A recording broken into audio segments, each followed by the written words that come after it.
నమస్తే, welcome to టీ5 మరో నేత్రం.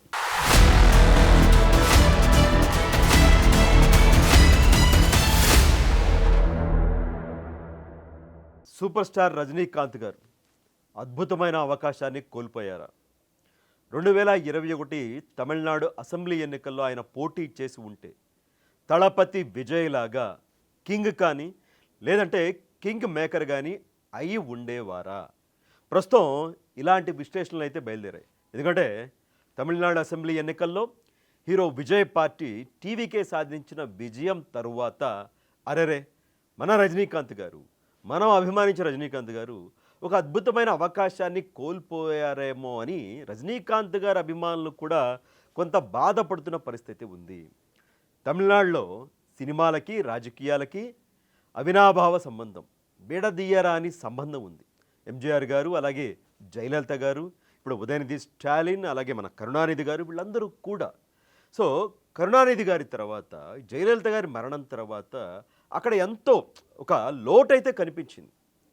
ఉదయనిధి స్టాలిన్ కావచ్చు, లేదంటే స్టాలిన్ కావచ్చు, లేదంటే ఇటు పళనిస్వామి, పన్నీరు సెల్వం, ముఖ్యమంత్రి పీఠం కోసం వాళ్ళు కొట్టుకోవడం, ఇదంతా కూడా అలాంటి టైంలో అంటే సీఎం కుర్చీ కోసం అటు అన్నాడీఎంకే కూటమి కొట్టుకుంటున్నట్టు మళ్ళీ అధికారంలోకి రావాలి అని డిఎంకే ప్రయత్నిస్తున్న ఆ టైంలో రజనీకాంత్ గారు పార్టీ అనౌన్స్ చేసి మరీ వెనక్కి తగ్గి తప్పటడుగు వేశారా, సీఎం కుర్చీ మిస్ అయ్యారా అని కూడా ఇప్పుడు చాలామంది విశ్లేషణ చేస్తూ ఉన్నారు.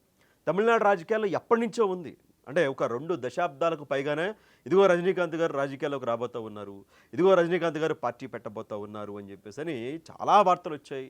అంటే ఇండైరెక్ట్గా రజనీకాంత్ గారు కూడా ఆ టైప్ ఆఫ్ హింట్లు ఇచ్చేవారు, నేను రాజకీయాలు అడుగు పెడతా ఉన్నాను, పార్టీ పెట్టబోతూ ఉన్నాను అని చెప్పేసి అని.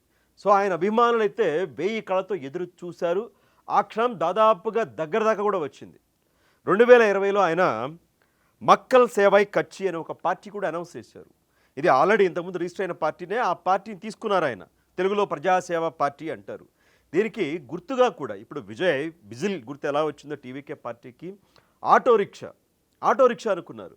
అంటే భాషా సినిమాలో ఆటో డ్రైవర్గా రజనీకాంత్ గారు ఏ విధంగా పెర్ఫార్మెన్స్ ఇచ్చారు, ఆ సినిమా ఎంత హిట్టో అందరికీ తెలిసింది. సో అందుకనే జనాల్లోకి చాలా బలంగా వెళ్ళిపోయిన ఆటో రిక్షా గుర్తును కూడా తీసుకోవాలని ఆయన ఎలక్షన్ కమిషన్ కూడా కోరారు. అభిమానులతో సమావేశాలు నిర్వహించారు. పార్టీ పెడితే ఎలా ఉంటుంది, ఆ ప్రాంతంలో ఎలా ఉంది, ఈ ప్రాంతంలో ఎలా ఉంది, ఇలాంటి వ్యవహారాలను కూడా మాట్లాడారు. సో రజనీకాంత్ గారు పార్టీ పెట్టడం ఖాయం, 2021 అసెంబ్లీ ఎన్నికల్లో పోటీ చేయడం ఖాయమని కూడా చాలామంది భావించారు. కానీ చివరికి ఆయన కొద్ది నెలల్లో ఇక తమిళనాడు ఎన్నికలు ఉన్నాయి అనగా 2020 డిసెంబర్ అలాగే 2021 జనవరి ఆ టైంలో అనుకుంటా తాను రాజకీయాలకు రావడం లేదని ప్రకటించారు. తన అభిమానులు ఎంతో ఆశలు పెట్టుకున్నారు, ఆ ఆశలపైన నీళ్లు జల్లేశారు. దానికి కొన్ని కారణాలు చూపించారు ఆయన. సో అనారోగ్య కారణాలు, వయసు కారణం ఒకటి, అప్పట్లో కోవిడ్-19 ఉండడం. ఇప్పుడు ఈ కోవిడ్-19లో నా అభిమానులు, నన్ను అభిమానించే వాళ్ళని ఈ విధంగా ఎలక్షన్ అని అవన్నీ ఇవన్నీ తిప్పి వాళ్ళ ఆరోగ్యాన్ని పాడు చేయడం, వాళ్ళ చావులతో ఆడుకోవడం నాకు ఇష్టం లేదు అని వయసుని, అనారోగ్యాన్ని, కోవిడ్ని వీటన్ని కారణాలుగా చూపించి ఆయన ఇక రాజకీయాలకు నేను స్వస్తి పలుకుతూ ఉన్నానని చెప్పేశారు. అంతకుముందేమో ఒక ఆధ్యాత్మిక రాజకీయం, అవినీతి లేని పరిపాలన అందిస్తాం మనం అధికారంలోకి వస్తేనే ప్రకటించిన ఆయన రాజకీయ జీవితానికి ఆయనే తలుపులు వేసుకున్నారు. ఆయన రాజకీయ జీవితానికి ఆయనే లాక్ వేసేసుకున్నారు. సో ఆ తర్వాత 2021 ఎన్నికల్లో డిఎంకే అధికారంలోకి రావడం, అన్నాడీఎంకే ప్రతిపక్షానికి పరిమితం కావడం, ఇదంతా కూడా అందరూ చూశారు. సో మంచి అవకాశం 2021 రజనీకాంత్ గారికి వచ్చింది. బట్ ఆయన మిస్ చేసుకున్నారు.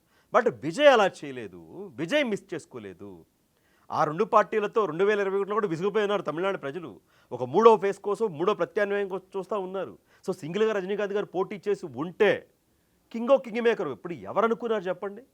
95% మంది, 99% మందికి విజయ్ సీఎం అవుతాడని కానీ, విజయ్ 100కు పైగా అసెంబ్లీ స్థానాలు గెలుస్తాడని కానీ ఎవ్వరూ అనుకోలేదు. ఆడు యాక్సెస్ ఇండియా ఆడు ఒకటి నమ్మాడు పాపం, అంతే.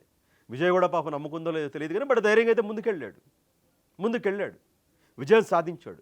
సో ఈ లోటు అంటే 2 పార్టీలతో విసిగిపోయింది 2026లో ఎలాగుందో 21లో కూడా అలాగే ఉంది. కానీ బట్ ఆ అవకాశాన్ని రజనీకాంత్ గారు మిస్ చేసుకున్నారు. ఖచ్చితంగా తమిళనాడు రాజకీయాల్లో ఒక మంచి ప్రభావం ఖచ్చితంగా చూపించుండేవాళ్ళు రజనీకాంత్ గారు. బట్ ఆయన వెనకడుగు వేశారు, కొన్ని కారణాలు చూపించారు.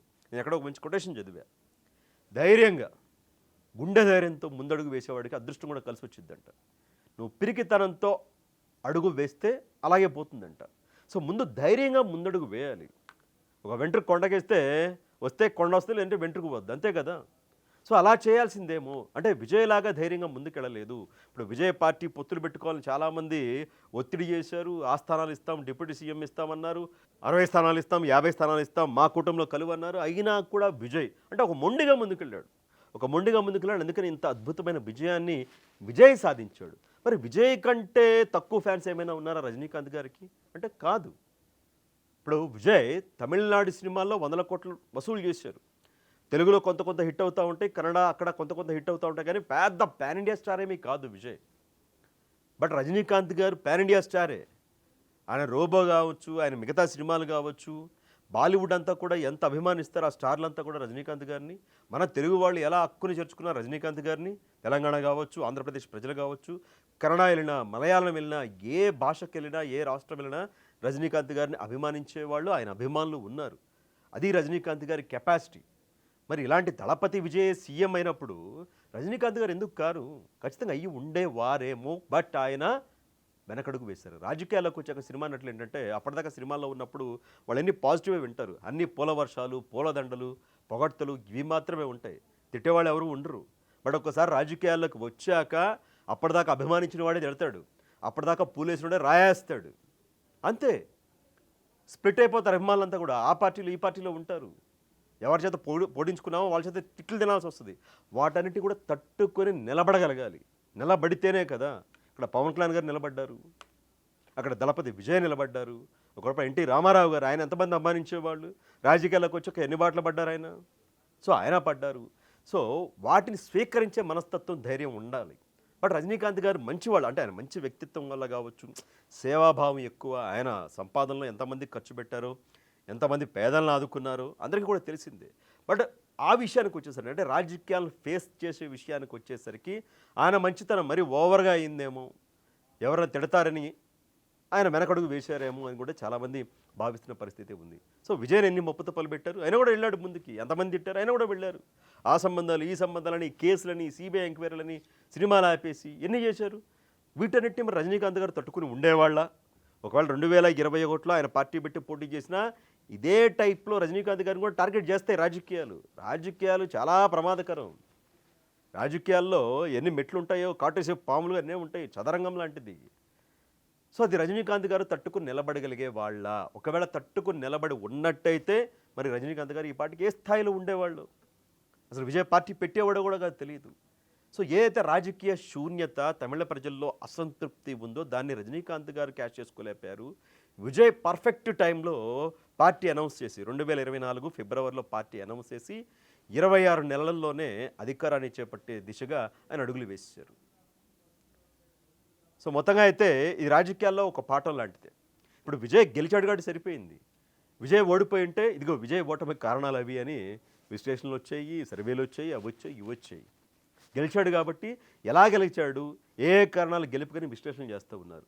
సో ఈ సర్వే సంస్థలు కానీ, అనలిస్టులు కానీ, ఈ ఎగ్జిట్ పోల్స్, ప్రీ పోల్స్ ఇవేవి కూడా ప్రజల నాడిని పసిగట్టలేదు.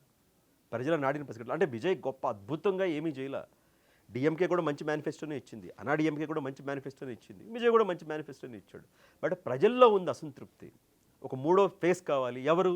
రజనీకాంత్ గారు అనుకున్నారు, ఆయన రాలేదు. ఇంకెవరు వచ్చారు? విజయ్ వచ్చారు. మనం ఒక మూడో ప్రత్యామ్నాయం, ఒక కొత్త మార్పును మనం చూడాలి, మనం విసిగిపోయి 2 పార్టీలు అనుకున్నారు. ఆ అంశాన్ని విజయ్ బాగా ఆయనకి కలిసి వచ్చింది. తమిళనాడు ప్రజలు విజయ్కి పట్టం కట్టారు. అంటే ఇక విజయ్ని చూసేసి మిగతా రాష్ట్రాల్లో ఉన్న సినిమా యాక్టర్లందరూ కూడా మనం కూడా సీఎం అయిపోవచ్చు అంటే కుదరదు. తమిళనాడు రాజకీయాలు వేరు, తమిళనాడు ప్రజల ఆలోచన విధానం వేరు.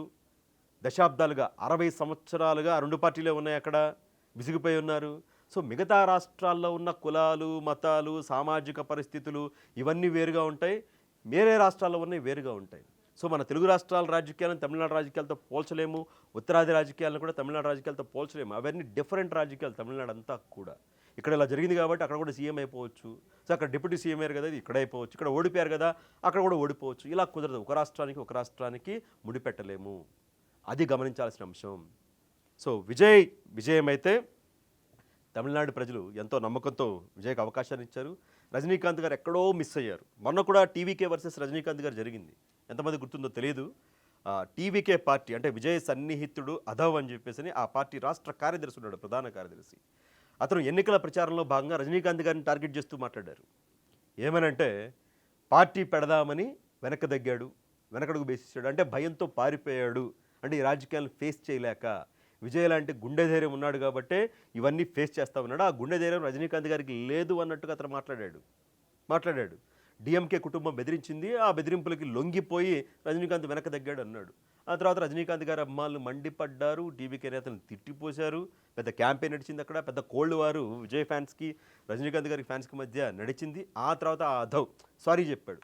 నా ఉద్దేశం అది కాదు, రజనీకాంత్ గారు అంటే చాలా అభిమానం, నేను విజయ్ గారి గురించి చెప్పబోయి డిఎంకే చేసిన అకృత్యాల గురించి చెప్పబోయి ఆ విధంగా మాట్లాడని తప్పించని సారీ కూడా చెప్పాడు. అయినప్పటికీ కోల్డ్ వార్ అయితే రెండు పార్టీలకి మధ్య నడిచింది, రెండు అభిమానుల మధ్య, హీరోల అభిమానుల మధ్య నడిచింది. సో రజనీకాంత్ గారి స్థాయి ఏంటంటే 1996లో నేను చదివాను, 1996లో జయలలిత మరొకసారి అధికారంలోకి వస్తే తమిళనాడు రాష్ట్రానికి మర్చిపోవడమే అని ఆయన ఒక పిలుపునిచ్చాడంట. అంటే జయలలిత అంటే అనాడిఎంకే, అంటే డిఎంకేకు ఓటేయమని ఆయన పరోక్షంగా పిలుపునిచ్చాడు. మళ్ళీ ఆవిడ ముఖ్యమంత్రి ఏంటంటే మనం మర్చిపోవడమే తమిళనాడు అని. సో ఆ ఎన్నికల్లో డిఎంకే అద్భుతమైన విజయాన్ని సాధించింది. అప్పట్లో జయలలిత వర్సెస్ రజనీకాంత్ గారు ఇది కూడా నడిచింది. సో ఆయన ఒక పిలుపునిస్తేనే డిఎంకేకి ఆ విధంగా ఓట్లు వచ్చినాయి, ఆ విధంగా అధికారానికి అప్పట్లో కైవసం చేసుకుంది. నేరుగా ఆయనే పోటీ చేసి ఉంటే ఖచ్చితంగా తమిళనాడుకు సీఎంఓ లేదంటే కింగ్ మేకరో అయి ఉండేవాళ్ళు. అంటే పద్దాక అవకాశం రాదు కదా, ఎల్లకాలం వయసు ఉండదు, ఎల్లకాలం ఆరోగ్యం ఉండదు, ఎల్లకాలం అవకాశం కూడా రాదు. ఒకవేళ వయసున్నా డబ్బున్నా ఏమున్నా అవకాశం, పర్ఫెక్ట్ టైమింగ్లో పార్టీ పెట్టడం, వెళ్ళడం, గెలవడం, అది విజయ్కి ఆ టైమింగ్ కరెక్ట్గా సెట్ అయింది. రజనీకాంత్ గారుకి సెట్ కాలేదు, ఆయన వెనకడుగు వేసి ఒక అద్భుతమైన అవకాశాన్ని కోల్పోయారని ఆయన అభిమానులు అయితే బాధపడుతూ ఉన్నారు. At the same time Rajinikanth గారు ఎప్పటికీ రజనీకాంత్ గారే. ఆయన రాజకీయాల్లో ఉన్నా లేకపోయినా, పోటీ చేసినా చేయకపోయినా ఆయన స్థాయి వేరు, ఆయన స్థానం వేరు ఇండియన్ సినిమా చరిత్రలో. సో ఇది ఈ వీడియో పైన రజనీకాంత్ గారు అంటే విజయం చూశాక ఆయన అయ్యుండేవారేమో, మిస్ చేసుకున్నారేమో 21లో అని వస్తున్న విశ్లేషణల పైన ఏ విధంగా చూస్తారు విజయాన్ని, రజనీకాంత్ గారికి వెనకడుగు వేయడాన్ని మీ అభిప్రాయాన్ని కూడా కమెంట్ రూపంలో ఇచ్చేయండి.